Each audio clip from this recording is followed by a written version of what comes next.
Assalamualaikum warahmatullahi wabarakatuh. Jadi kami di sini akan bahas mengenai modul 6 dan 7 mengenai materi connection problem dan minimum spanning tree dari mata kuliah algoritma dan pemrograman 2. Oke, eh, jadi kita langsung saja. Nah, di sini kami dari kelas B dengan kelompok 9 dengan 3 anggota. Yang pertama adalah saya sendiri yaitu Novitanul Aini dengan 45 akhir 1024 dan dua rekan saya. Yang pertama adalah Elvi Yunia dengan 45 akhir 1009 dan kemudian ada Hikmatul Kamila dengan 45 akhir 1011. Oke, nah kita langsung saja membahas mengenai modul 6 yaitu materi Knapsack Problem. Nah, di sini ada suatu apa ya masalah. Jadi di sini ada sebuah problem di mana di sini ada knapsack sendiri itu merupakan sebuah biasanya dinamakan sebuah kayak karung, ransel, tas gitu ya, yang bisa menampung sebuah item atau barang dengan memiliki maksimal yang bisa kapasitas yang bisa ditampung. Nah, di sini ada contohnya yang di sini ada sebuah uh, knapsack ini. Ini merupakan sebuah knapsack. Kemudian di sini ada item barang yaitu laptop, buku, TV, dan sepeda yang memiliki value sendiri. Kemudian weight atau beratnya masing-masing. Nah, di sini ada berat masing-masing dari benda tersebut. Nah, kemudian kita akan mencari how much item can put in knapsack. Jadi berapa berapa dan item apa saja yang bisa uh, ditampung pada knapsack dengan kapasitas 15 kilo dengan uh, nilai value atau profit yang optimal. Jadi di sini algoritma ini menggunakan knapsack problem ini mengacu pada weight dan value dalam menentukan kombinasi barang apa yang paling optimal untuk dimasukkan ke dalam karung atau knapsack tersebut. Jadi ini yang sangat diperlukan yaitu weight dan value dari barang tersebut. Jadi weight-nya itu jadi berat yang ringan tetapi memiliki value yang tinggi atau profit yang tinggi. Kemudian dari permasalahan ini terdapat sebuah penyelesaian yaitu terdapat sebuah tabel dengan itemsnya ini apa, kemudian weight-nya ini berapa, kemudian value-nya berapa, kemudian profit-nya. Nah, di sini ada sebuah tabel, kemudian pada item laptop ini weight-nya adalah 2 kilo, value-nya adalah 6 juta, dan profit-nya ini kenapa 3 juta? Karena kami membagi dari value per weight, di mana ini dihitung dalam satuan 1 kilo. Jadi 6 dibagi 2, 6 juta dibagi 2 yaitu 3 juta, ini profitnya untuk 1 kilo. Kemudian buku ini 1 kilo dengan value-nya ada 150, jadi profitnya tetap 150.000. Kemudian TV dengan beratnya 3 kilo, kemudian value-nya harganya itu 3 juta dengan profitnya per 1 kilo itu 1 juta. Kemudian sepedanya itu 10 kilo dengan value-nya dengan harga 2 juta. Kemudian profitnya itu 200, jadi 2 juta dibagi 10 yaitu 200.000. Nah, dari tabel tersebut kita tahu barang yang paling optimal dimasukkan kepada knapsack yang bisa menampung maksimal 15 kilo kapasitasnya itu adalah satu buah laptop, satu buah TV, dan satu buah sepeda dengan total berat yang bisa ditampung ada 15 kilo, artinya pas dengan kapasitas dari knapsack tersebut dengan profit yang paling profitnya yaitu adalah eh, profitnya yaitu adalah 11 juta dari 6 juta.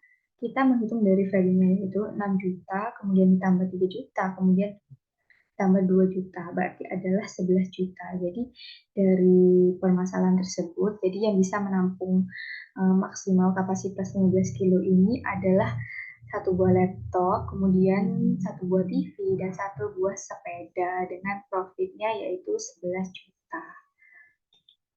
Nah, kita membahas lebih dalam mengenai knapsack problem. Jadi knapsack ini bisa diartikan sebagai karung, kantung, atau tas atau ransel, kemudian digunakan untuk memuat sesuatu, yakni barang atau item. Dan tentunya tidak semua objek atau item ini dapat ditampung di dalam karung.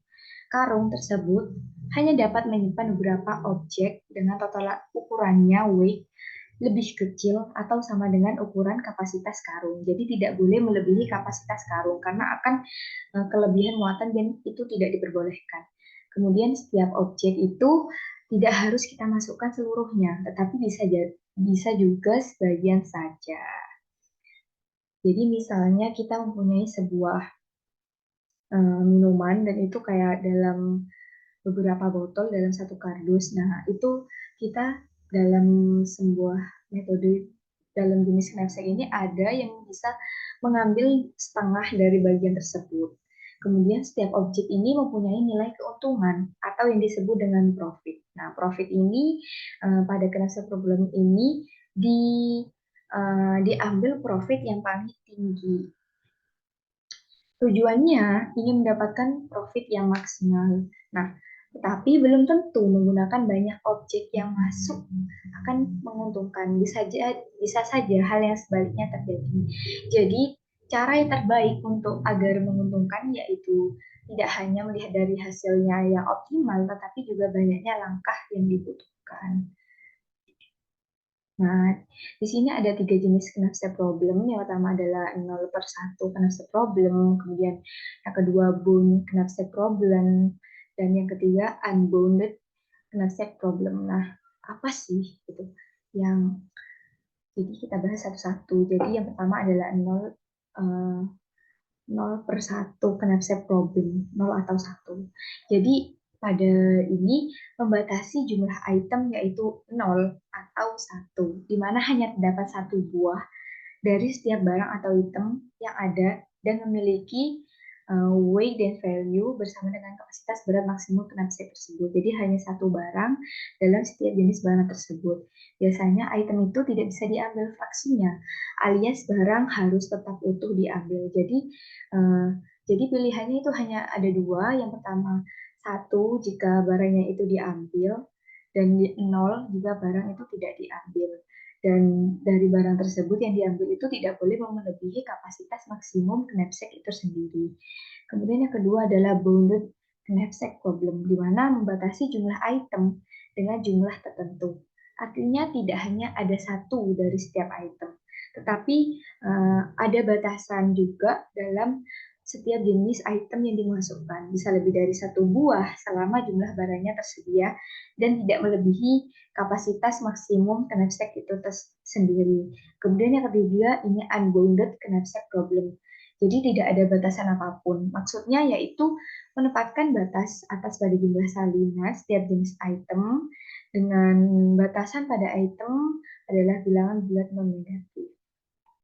Oke, selanjutnya kita membahas mengenai cara penyelesaian menggunakan metode dynamic programming yang biasa digunakan untuk menyelesaikan 0 atau 1 knapsack problem. Nah, di dynamic programming itu apa sih? Jadi, dynamic programming itu merupakan metode pemecahan masalah menggunakan prinsip optimalitas dengan menguraikan solusi menjadi beberapa tahapan atau stage.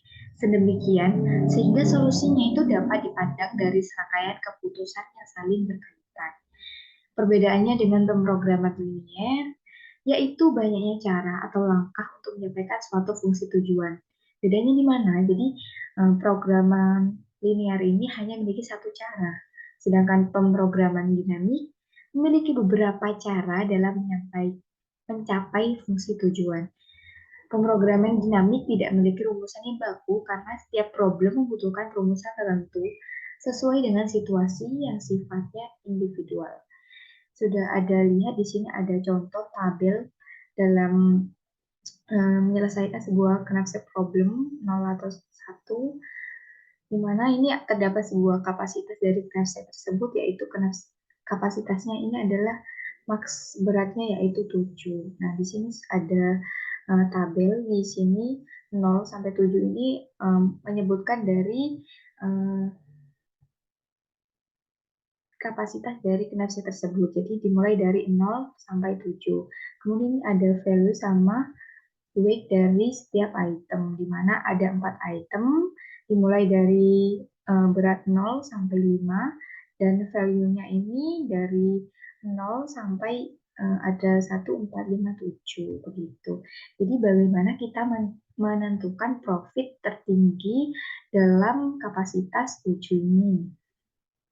Jadi yang pertama itu kita misal untuk satu ini 0 ini ya. Jadi untuk menentukan profitnya ini mulai dari sini. Jadi kapasitas 0 kemudian W-nya ini 0. Berarti seterusnya 0 kan. Jadi ini 0. Kemudian kapasitasnya 1 tetapi W-nya 0. Kemudian value-nya 0. Berarti sampai dengan 7 ini 0. Kemudian di sini juga 0 pastinya. Kemudian ini kapasitasnya 1 dengan W-nya 1. Berarti kan bisa masuk ke knapsack-nya. Berarti value-nya ini ditaruh di sini jadinya 1. Kemudian 2 ini sama kayak tadi penyelesaiannya. 2 ini kapasitasnya 2, kemudian beratnya 1 kan masuk. Kemudian value-nya ditaruh ke sini. Begitu seterusnya sampai 7. Kemudian di sini kita langsung saja 1, kapasitasnya 1. Oh, kalau sudah ketemu 1 ini biasanya sampai ketiga ini sama. Jadi kita langsung cari ke 3. Jadi kapasitasnya 3, kemudian weight-nya 3. Jadi kan itu masuk ya. Jadi value-nya ditaruh yaitu 4, value maksimalnya itu 4. Kemudian kita kapasitasnya 4, kemudian beratnya adalah 3, berarti kan sisa 1, kemudian value-nya 4. 4, jadi kemudian kita sisa 1 ini kalau di sini, nyari di sini berarti kan 1. Nah, 1 ini nanti ditambahkan ke 4, jadinya 5. Begitu seterusnya. Kemudian di sini kita langsung saja ke ini ya, bagian 3. Jadi 3 ini value-nya adalah kapasitasnya adalah 3, kemudian beratnya 4. Ini sudah turunan dari yang sebelumnya. Jadinya kita ngambil yang atasnya jadi 4. Kemudian kita langsung ke kapasitasnya 4. Ininya 4. Jadi 5 kan masuk ya. Berarti value-nya 5. Kemudian kapasitasnya 5, W-nya 4. Ini sisa 1. Kemudian 5, 1 di mana? Berarti 5 ditambah 1, 6. Kemudian yang terakhir kapasitasnya 7. Beratnya 4, berarti sisa 3. 3, jadi 3 ini di sini kan. Berarti 4 ditambah 5 jadinya 9. Kemudian kita langsung saja di sini ini kan sudah ketemu karena dari atasnya di sini 7. 5 berat kapasitasnya 5. Kemudian beratnya 5. Berarti kan masuk di knapsack-nya. Kemudian jadi value-nya ditaruh di sini. Value-nya adalah 7. Kemudian 6 ini kapasitasnya 6, beratnya 5, sisa 1. Jadi 7, 1 di mana? 1 di sini. Jadi 1 tambah 7, 8. Kemudian yang terakhir kapasitasnya 7, beratnya 5, berarti 2. 2 ini di sini, berarti 1. 2 ini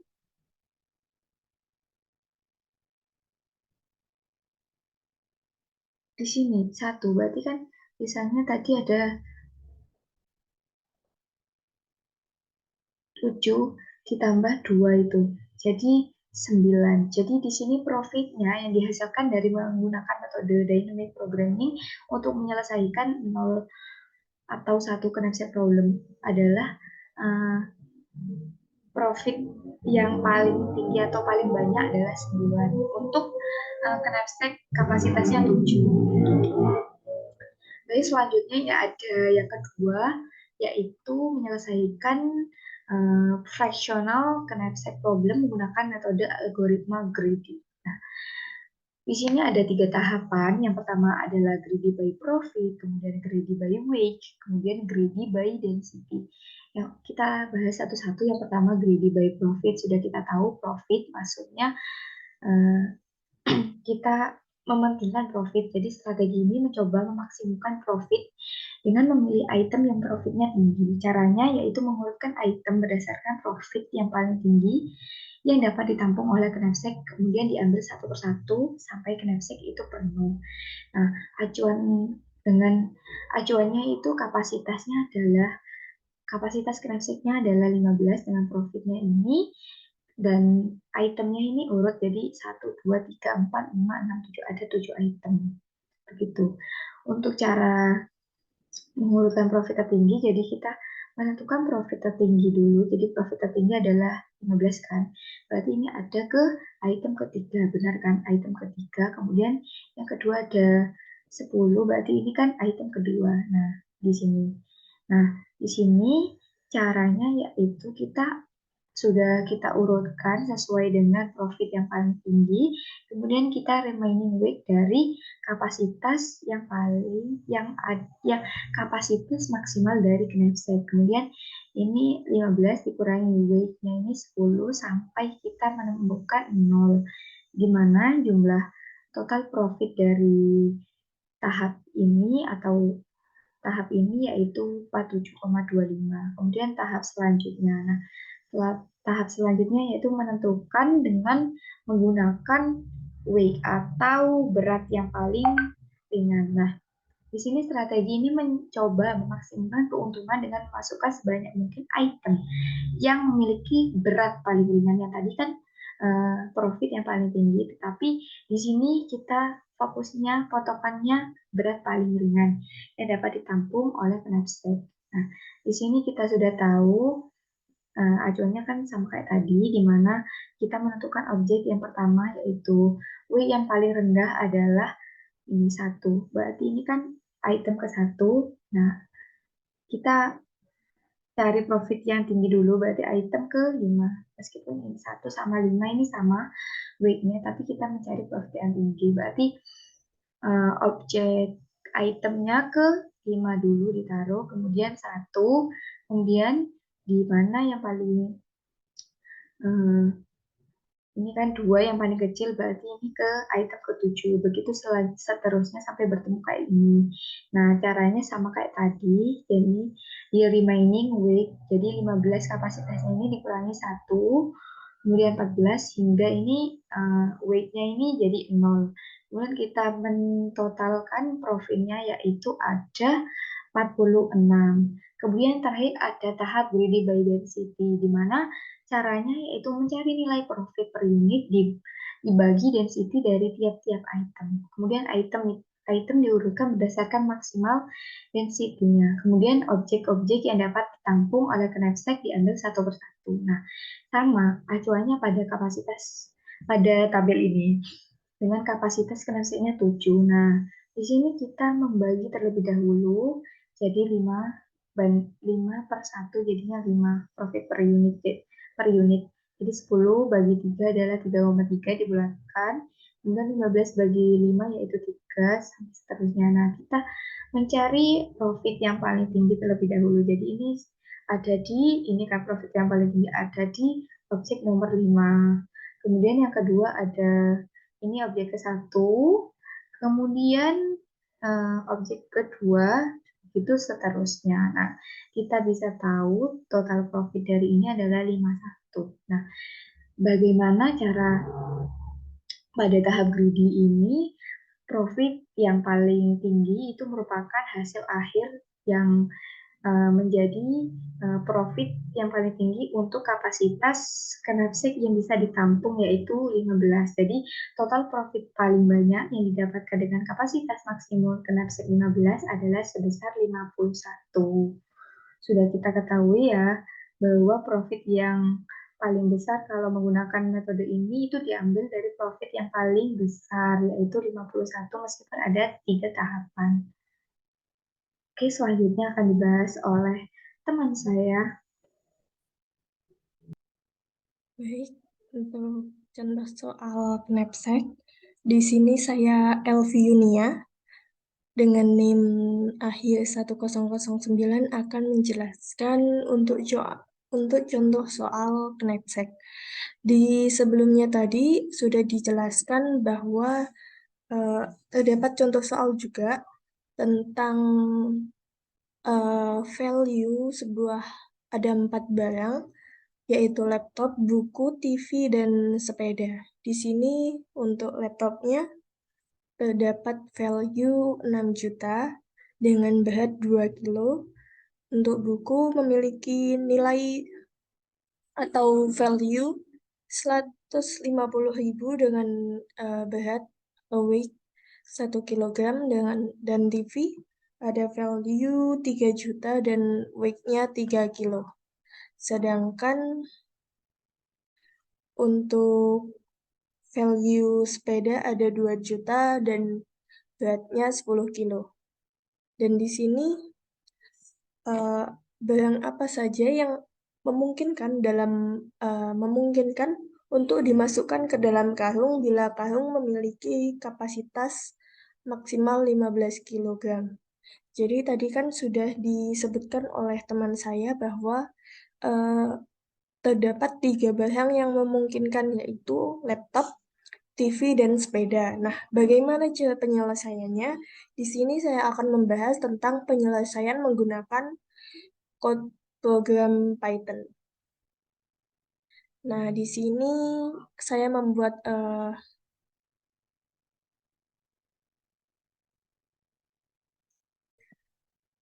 code program Python. Di sini user bisa menginput jumlah barang. Tadi ada 4. Di sini menggunakan variabel n. User dapat menginputkan jumlah barang yang akan diselesaikan agar muat di dalam suatu tas tersebut. Dan value saya membuat variabel kosong, weight juga variabel kosong atau array, biasa disebut array. Nah, di sini uh, akan melakukan perulangan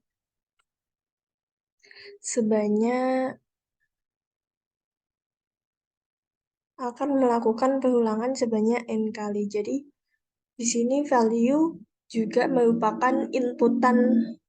Jadi value di suatu barang itu juga bisa diinput oleh user. Jadi di sini saya membuat input berupa integer untuk dimasukkan ke dalam array ini. Dan ini indeks plus 1 karena indeks dimulai dari 0, jadi i plus 1. Untuk weight juga sedemikian rupa. User dapat menginput dan bisa dimasukkan ke dalam array. Nah, value.append values. Value.append value. Nah, jadi untuk nilai itu dapat dimasukkan ke dalam values ini. Atau jadi dikumpulkan di dalam suatu array. Nah, di sini untuk kapasitas sebuah tas, tadi kan sudah disebutkan ada 15 kilogram. 15 kilogram kapasitas suatu karung tersebut kan. Jadi di sini user juga bisa menginputkan kapasitas berapa yang user inginkan. Nah, di sini saya juga membuat function berupa def knapsack max values. Value yang terdapat parameter yaitu values, weights, dan kapasitas. Dan untuk di sini ada n, yaitu panjangnya values atau panjangnya suatu data values ini. Dan ini DP merupakan dynamic program. Nah, tadi kan di slide sebelumnya sudah dijelaskan tentang dynamic program. Jadi di sini saya menggunakan penyelesaian berupa dynamic. Demikian rupa menggunakan rumus yang telah dijelaskan di slide sebelumnya. Jadi di sini untuk for i inline 1,n+1 yaitu untuk penyelesaian weight, dan J itu merupakan penyelesaian kapasitas for J inline 1, kapasitas plus 1 if weight I min 1 lebih besar dari J. Maksudnya yaitu jika berat barang ke I eh, lebih besar dari suatu kapasitas, maka dp untuk dynamic program I dan J sama dengan dp I-1 dan J. Bila else bila tidak lebih dari bila barang ke I tidak lebih dari sebuah kapasitas yang telah ditentukan tadi, maka bisa ini melakukan penyelesaian dp IJ sama dengan maksimal dp I min 1 J dan value untuk I min 1 plus dp I min 1 dan J min X I kurangi 1. Dan di sini saya membuat variabel array yaitu bernama pilih item. Jadi kita bisa tahu item apa saja yang memungkinkan untuk dimuat di suatu kapasitas tersebut. Nah, di sini saya membuat inisial W atau kapasitas. Jadi for I in range n 0 min 0, min 1, maka if DPI W bukan sama dengan DPI min 1 dan W,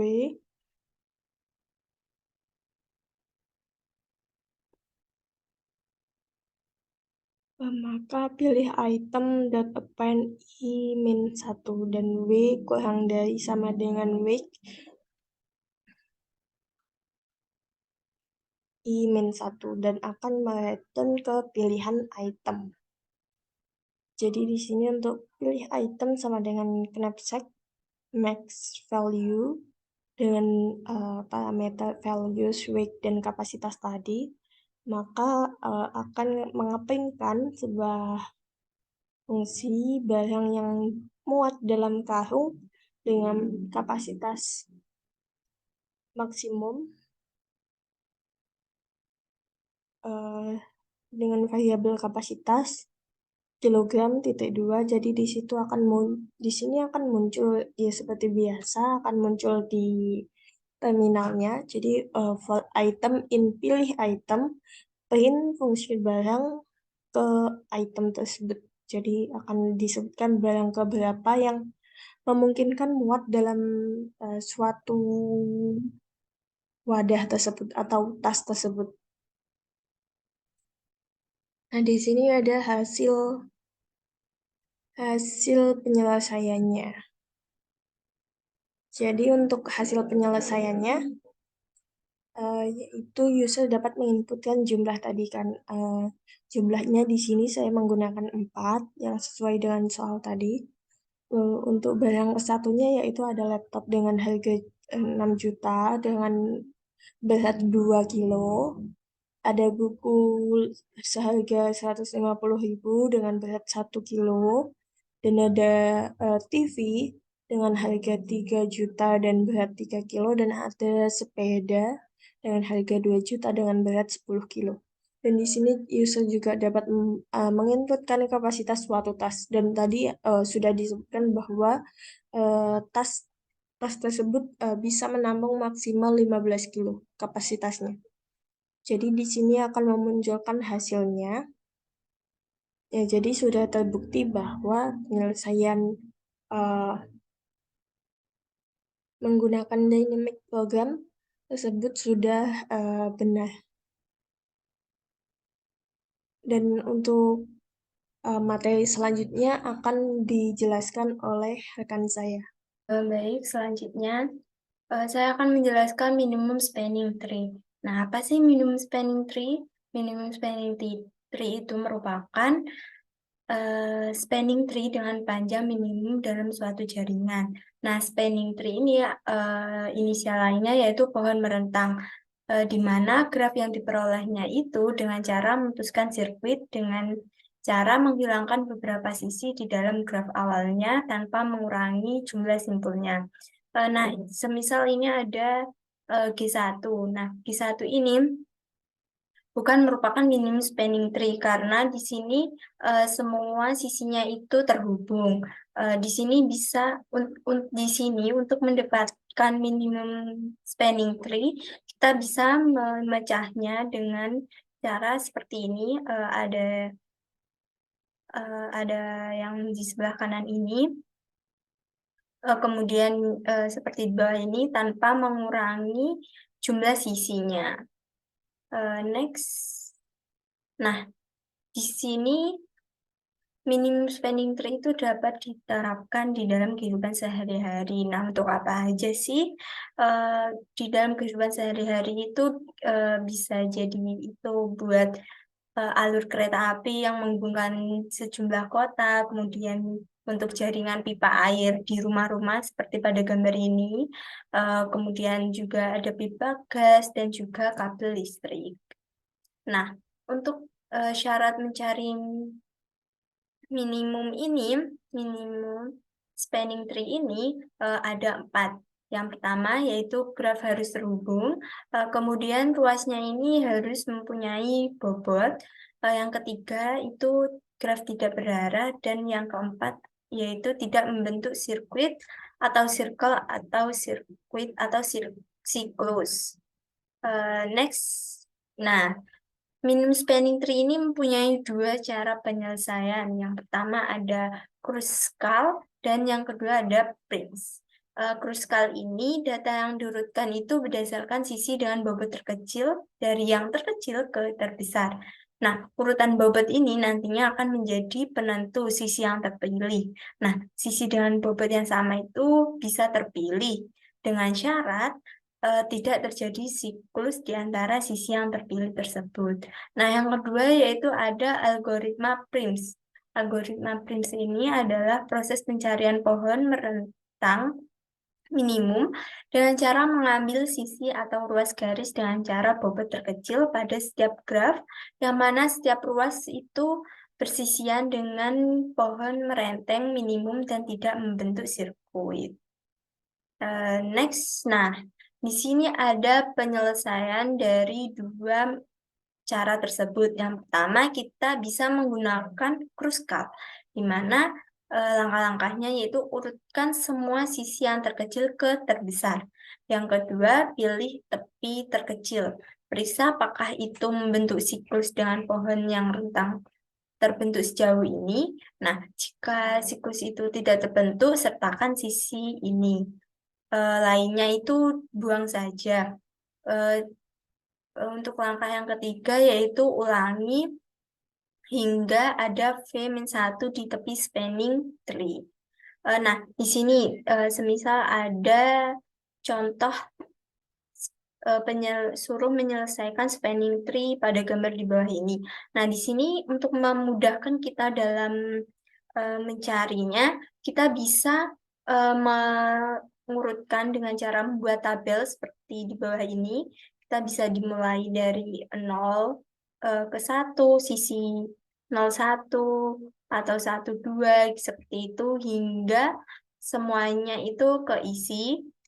Kemudian dari sini kan bobotnya masih belum urut. Nah, untuk itu kita urutkan mulai angka 1 hingga angka yang terbesar pada ilustrasi tersebut. Nah, setelah itu kita pilih nih tepi mana tepi yang bisa disertakan. Semisal ini tepi 6,7, yaitu dengan bobot 1. Nah, di sini 6 dengan 7 ini tidak memiliki sirkuit, sehingga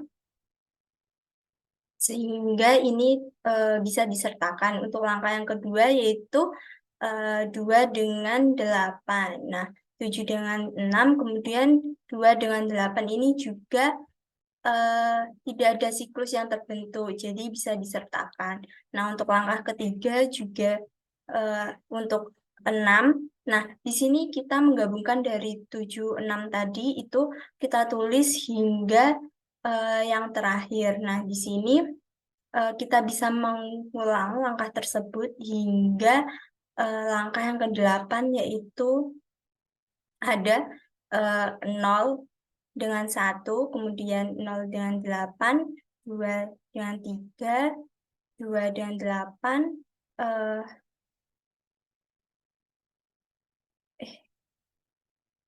nah kemudian 3 dengan 4, 2 dengan ini, yang di bawah ini. 2 dengan 5. Nah, dari sini di setiap sisinya itu terdapat bobot. Nah, bobot inilah yang menjadi total minimum dari spanning tree ilustrasi pada gambar ini. Nah, kita bisa menjumlahkannya, di mana di situ ada nilai 0 dengan 1 itu ada 4, 0 dengan 7 ada 8, kemudian 7 dengan 6 itu ada 1, kemudian 6 dengan 5 itu ada 2, 6, 5 dengan 2 itu ada 4, 2 dengan 8 itu ada 2, 2 dengan 3 itu ada 7, 3 dengan 4 itu ada 9. Jadi semisal dijumlahkan total bobot dari spanning tree ilustrasi gambar tersebut adalah 37. Nah, untuk selanjutnya yaitu kita menggunakan minimum spanning tree yang prims. Nah, langkahnya itu apa aja sih? Nah, langkahnya itu yang pertama, kita memilih salah satu titik secara acak yang akan dijadikan sebagai root. Nah, kemudian setelah titik root itu terpilih, maka pilih titik selanjutnya yang bertetangga dengan root tersebut atau bobot terkecil. Yang ketiga yaitu pilih ulang seperti langkah 1 dengan syarat tidak terjadi sirkuit pada sisi yang terpilih. Nah, yang keempat yaitu lakukan hal ini sampai seluruh titik terhubung tetapi tidak membentuk sirkuit. Nah, ini merupakan contoh penyelesaiannya. Nah, di sini langkah pertama kita harus memilih sembarang titik sebagai root dari kita. Nah, di sini saya memilih titik 0. Nah, kemudian yang kedua yaitu 0, titik 0 ini bertetangga dengan titik 1 dan juga titik 7. Nah, 0 ini bertetangga titik 1 ini mempunyai nilai bobot yaitu 4. 0 dengan titik 7 ini memiliki maksudnya memiliki bobot dengan nilai 8. Nah, di sini kita memilih bobot dengan nilai yang terkecil. Tetangga yang memiliki bobot nilai yang terkecil. Nah, di sini saya memilih angka 4 karena 4 dengan 8 lebih kecil 4. Nah, untuk selanjutnya yaitu di sini kita sudah menemukan 0 tetangga 0 dengan 1 ini yaitu 4. Kemudian di sini kita bisa mengambil lagi 0 ini juga bertetangga dengan 7 dan juga bertetangga dengan maksud saya 1 ini bisa bertetangga dengan 2. Nah, di sini kita bisa memilih antara 1 dengan 2 dan juga 0 dengan 8. Nah, itu bebas mana aja yang akan dipilih. Jadi saya memilih 0 dengan 7 karena 0 dengan 7 sama 1 dengan 2 ini memiliki bobot yang sama. Jadi bebas untuk memilih sesuai dengan masing-masing. Di sini saya memiliki 0 dengan 7 yang memiliki nilai bobot yaitu 8. Kemudian langkah keempat yaitu sama seperti langkah sebelumnya, yaitu kita menggabungkan saja. Di sini ada kita bisa dapat sisi 1 ini yang bertetangga dengan 2 dan juga 7 ini yang bertetangga dengan 8 dan juga bertetangga dengan 6. Nah, 7 ini bertetangga dengan 8 memiliki bobot yaitu 7 dan 7 bertetangga dengan 6 ini memiliki bobot yaitu 1. Jadi, bobot yang terkecil adalah 7 bertetangga dengan 6. Nah, selanjutnya yaitu 6 6 ini bertetangga dengan 8 yang memiliki bobot 6, kemudian 6 ini juga bertetangga dengan 5 yang memiliki bobot 2. Jadi yang terpilih yaitu 6 yang bertetangga dengan 5 dengan bobot 2. Kemudian 5. Nah, 5 ini memiliki tetangga yaitu dengan 3 yang memiliki bobot 14 dan 5 ini memiliki tetangga dengan 2 yang memiliki bobot 4. Nah, jadi yang kita pilih yaitu dengan bobot terkecil yaitu 4, 5 bertetangga dengan 2. Nah, selanjutnya langkah yang ketujuh, nah 2 ini memiliki tetangga dengan 1 yaitu 8, kemudian bertetangga lagi dengan 8 yaitu 2, maka yang kami pilih yaitu 2 karena 2 ini merupakan bobot terkecil dan tetangga dari 2 dengan 8. Nah, selanjutnya 8 ini 2 ini memiliki bobot memiliki tetangga juga selain dengan 1 juga memiliki tetangga dengan 3. Jadi 2 dengan 1 ini memiliki bobot 8 dan 2 dengan tetangga dengan 3 ini memiliki bobot 7. Jadi yang diambil adalah 2 dengan tetangga 3 karena 7 dengan 8 lebih kecil 7. Nah, di sini kita jumlahkan. Nah, ternyata jumlah bobot yang dimiliki oleh Prim dan juga ini memiliki kesamaan yaitu 37. Nah, sekian penjelasan mengenai minimum spanning tree. Terima kasih. Baik, selanjutnya yaitu kode program minimal spanning tree dengan menggunakan metode Prim. Nah, di sini saya diawali dengan mengimport SIS, di mana import SIS ini digunakan untuk variabel yang ada pada program nantinya. Kemudian class graph, di mana class graph ini menggunakan def init sampul. Nah, di sini kita akan membuat baris atau tabel menggunakan def init ini. Nah, V ini untuk sampul dan juga self graph ini merupakan indeks untuk kolom dan juga baris. Selanjutnya kita akan menggunakan fungsi utilitas untuk mencetak minimal spinning tree yang akan dibangun dan disimpan di inti. Nah, kita menggunakan def dengan nama menampilkan minimal spanning tree, di mana di sini self dan juga inti. Nah, kemudian akan dipanggil dengan tepi atau T-bobot, di mana di sini nanti akan menampilkan tipi atau tepi, maksudnya atau sisi dan juga bobot dari nilai yang diisikan. Nah, kemudian for I in range 1 selfie. Nah, ada satu indeks yang menjadi sampul. Jadi setiap perulangan akan menambah sampulnya, yaitu berupa baris dan juga kolom. Nah, kemudian print inti indeks I, kemudian T ini untuk tepi dan self graph I inti I.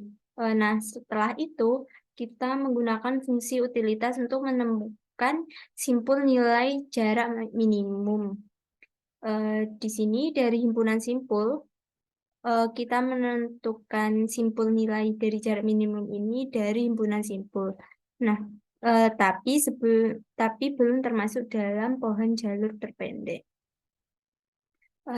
yaitu def minimal k. Def minimal k ini merupakan fungsi di mana dengan menggunakan yang dinamai oleh minimal k. Di sini ada self k dan mst set. Kemudian minimal value-nya itu kita mengimport SYS dari maksimum size. Kemudian minimal indeksnya itu adalah min 1. Jadi semisal di sini kita menggunakan minimal value-nya itu dari maksimal ukurannya, kemudian minimal indeksnya itu adalah -1. Nah, kemudian di sini kita akan menggunakan perulangan for i in range selfie, di mana ini digunakan untuk apabila K indeks I itu lebih kecil dari min value dan MS set indeks ini sama dengan false. Jadi jika K ini lebih kecil dari min value dan MS set ini, maka akan menghasilkan false. Nah, min value ini sama dengan KI dan juga min indeks ini sama dengan indeks. Kemudian akan mereturn min indeks yang ada di sini yaitu -1. Nah, selanjutnya kita akan membuat dan mencetak hasil MST untuk graf. Nah, direpresentasikan menggunakan representasi matrik adjacency. Nah, di sini kita menggunakan def result MST self, kemudian K-nya ini dari SYS max ini dikali dengan selfie. Kemudian indeksnya ini non dikali dengan selfie juga. Kemudian K ini indeks ke 0 sama dengan 0. Nah, kemudian MST set ini false akan muncul apabila nilainya itu false. Nah, maksud saya digunakan untuk nilai yang false. Nah, kemudian indeks yaitu indeks ke 0 ini sama dengan -1. Nah, kemudian kita menggunakan perulangan untuk selfie yaitu for i in range self.v. Nah, U ini merupakan self minimal dari K dan MST set.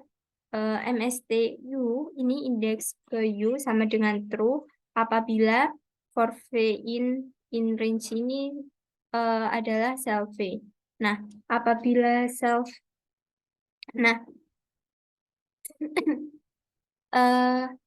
jika self graph ini indeks ke U dan V dikali V ini lebih besar dari 0 dan MST set indeks V ini sama dengan false, dan juga K V ini lebih besar dari self graph U dikali V. Nah, jadi for V in range ini akan muncul apabila self graph MST set dan juga K ini berlaku. Nah, ini bernilai true apabila KV ini sama dengan self dikali graph U dan dikali V. Nah, indeksnya ini adalah V sama dengan U. Kemudian di sini kita akan memanggil menggunakan self menampilkan MST atau induk.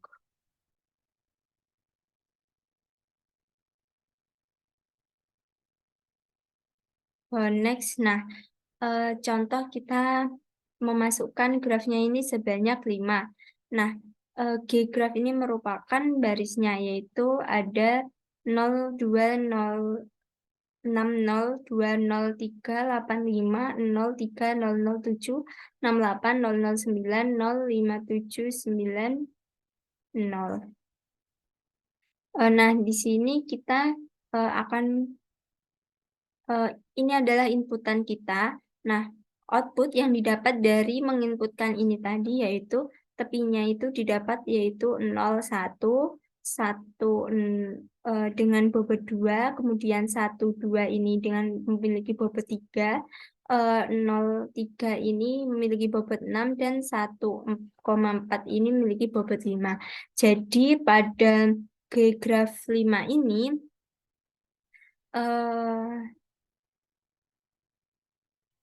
MST dengan menggunakan program metode prim ini didapat ada 4 dengan jumlah bobot yaitu 2 tambah 3 ini adalah 5, 5 tambah 6 ini adalah 11, dan juga tambah 5 berarti 16. Jadi minimal spinning tree dari graf G adalah 16. Nah, cukup sekian penjelasan dari saya. Wassalamualaikum warahmatullahi wabarakatuh.